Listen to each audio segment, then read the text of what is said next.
ક્યાં જાય છે એ કઈ ફાઇનલ નથી. मतलब वो अलग ही लेवल का बंदा था.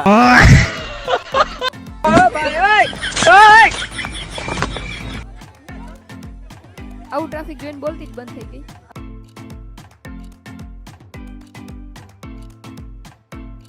એટલે શ્યામ બાબાએ અમારું સાંભળી લીધું. જય દ્વારકાધીશ, જય Shri Shyam. Welcome back to our new vlog. જેમાં પહેલાના વ્લોગમાં કીધું હતું કે શ્યામ બાબાના મસ્ત એવા દર્શન થઈ ગયા અને હવે અમે લોકો જઈએ છીએ હોટલે. So let's go.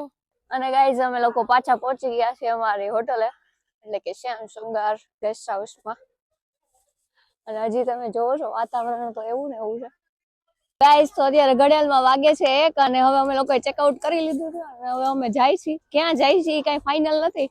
જમવા જાય કે બસ સ્ટેશને જાય કઈ નક્કી નથી. એક તો અમારી ટ્રેન છે ને એ લેટ છે અને ઈ ટ્રેન છૂટી જશે ને તો પછી જયપુર થી જે મળવાની છે ને ઈ ટ્રેન એ વહી જશે તો રાજકોટ જવું મુશ્કેલ નહીં નામુમકિન થઈ જશે. એટલે જોઈ કે અત્યારે ક્યાં જાય છે. ઓલમોસ્ટ 2 વાગી ગયા છે અને અમે લોકો તોરણ દ્વારે પહોંચી ગયા છીએ અને હવે અહીંયાથી અમારી ટ્રેન તો કેન્સલ થઈ ગઈ છે, એટલે કે ટ્રેનમાં તો જવાનું નતું કારણ કે ટ્રેન મોડી હતી અને હવે અમે લોકો બસ ની રાહ જોઈ છે. ખબર નહીં બસ મળશે કે નહીં. સામે તોરણ ગેટ દેખાય છે. તોરણ દ્વાર થી બસ સ્ટેશન બહુ દૂર નથી. અમારી જયપુર થી ટ્રેન 6 વાગ્યાની છે ને ઓલરેડી 2 વાગી ગયા છે. અહીંથી જયપુર પહોંચવામાં જેટલી વાર લાગશે તો ખબર નહીં હવે અમને બસ ક્યારે મળશે.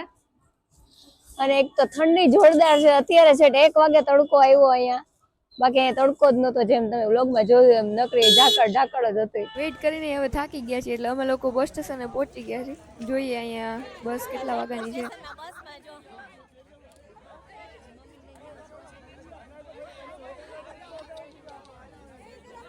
मतलब वो अलग ही लेवल का बंदा था.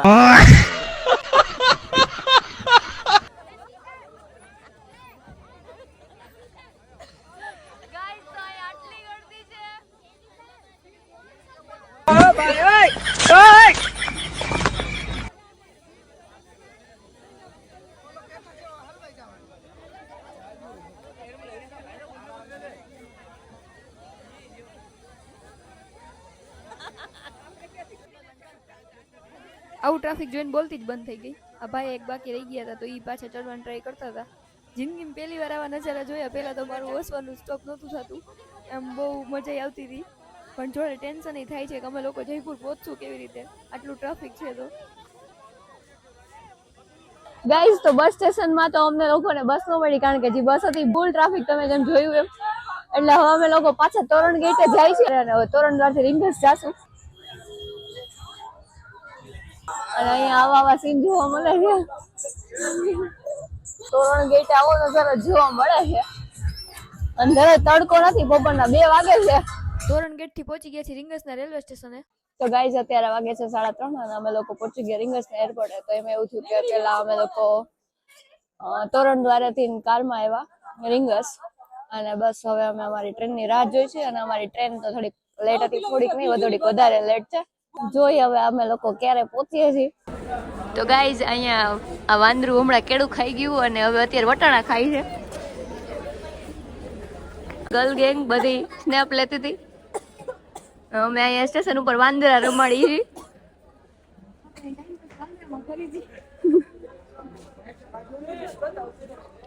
હમણાં વાંદરાભાઈનો મામલો મેદાન હતો થોડીક વાર પહેલા. અહીંથી ને ઠેકડા ઠેકડી કરતા હતા ક્યારે આપણો ફોન લઈને વયા છે એટલે વિડીયો લેવાનું રહી ગયું. ટાઈમ પાસ વાંદરામાં કરી છે. એમાં વાંદરાય પણ એવા છે માથાના. ગાઈસ તો ઘડિયાળમાં વાગે છે 6:30 અને ફાઇનલી અમે લોકો પહોંચી ગયા છીએ જયપુર. અને એમાં એવું હતું કે પેલા તો બહુ ટેન્શન થતું હતું કે ક્યારે આવશે ને શું થશે કારણ કે અમારી ટ્રેન તો યાર બહુ લોહી પીધા છે. અમારે જે ટ્રેનમાં જવાનું હતું ને પેલા લેટ હતી ને પછી ટાઈમે થઈ ગઈ તો પછી અહીંયાથી અમારું ભેગું ન થયું એટલે પછી અમે લોકો પાછી નેક્સ્ટ ટ્રેનમાં આવ્યા ને પછી અહીંથી જે રાજકોટ જવાની ટ્રેન રહી ને એ થોડીક લેટ થઈ ગઈ એટલે શ્યામ બાબાએ અમારું સાંભળી લીધું. અત્યારે પહોંચ્યા છીએ જયપુર અને બહુ ઠંડી છે અહીંયા, જોરદાર ભૂખ લાગી છે. અમારો સામાન જોવો છો. અહીંયા તો એવી ઠંડી પડે છે ને કે આમ હાથ આમ થીજી જાય છે, આમ ટાઈપિંગ નો થાય ને એવી ઠંડી પડે છે. એમાં સવારે તો બપોરે 1 વાગ્યો હતો ને તો એમને જ ધુમ્મસ હતું, ઝાકળ બહુ જ હતું. અત્યારે એમ તો સારું લાગે છે તોય પણ અહીંયા ઠંડી તો છે જ. બસ જોરદાર ભૂખ લાગી છે. આ બધા પડીકા ખોલે છે.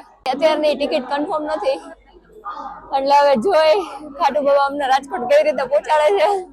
બફ પાર્ટી ગળિયા પાર્ટી જેને જેમ મજા આવે એમ. Welcome back to my Rajkot. સવારમાં 10 વાગ્યામાં આપણે પહોંચી ગયા છીએ રાજકોટ ફાઇનલી. અને એક તો ટ્રેનમાં એટલું ટ્રાફિક હતું ને તો અહીંયા ક્યાં વિડીયો શૂટ કરવાનો ટાઈમ નહોતો. આદિભાઈને તો મારી મમ્મી જોડે બહુ મજા આવી ગઈ હતી. બધાને બહુ જ મજા આવી ટ્રીપમાં. તો બસ હવે અમે લોકો જઈએ છીએ ઘરે. ચલો ગાઈસ ઘડિયાળમાં વાગે છે 11 અને ફાઇનલી આવી ગયું ઘર, ધરતીનો છેડો ઘર. તો એમાં એવું થયું કે અમને રાત્રે તો જેમ તમને કીધું એમ કે ટ્રેનમાં જગ્યા નહોતી અને એક તો અમારી ટિકિટ કન્ફર્મ નહોતી થતી. તો બસ આવી રીતે અમે લોકો પહોંચી ગયા રાજકોટ. ફાઇનલી ઘર આવી ગયું અને અમારી ટ્રેન ઓલરેડી લેટ હતી 1.5 કલાક. અને પછી અત્યારે સવારે લેટ થઈ ગઈ 9 વાગ્યાની ટ્રેન 11:30 આવી. તો આના પહેલાનો વ્લોગ તમે લોકોએ ન જોયો તો ડિસ્ક્રિપ્શનમાં ફૂલ વ્લોગની લિંક આપી, જલ્દી જોતા આવજો. તો હવે બસ ઘરના ચાની યાદ આવે છે તો હવે હું નાસ્તો કરી લઉં. ત્યાં સુધી તમે લોકો લાઈક, કમેન્ટ અને સબસ્ક્રાઇબ કરતા આવો. Thank you for watching. જય શ્રી શ્યામ.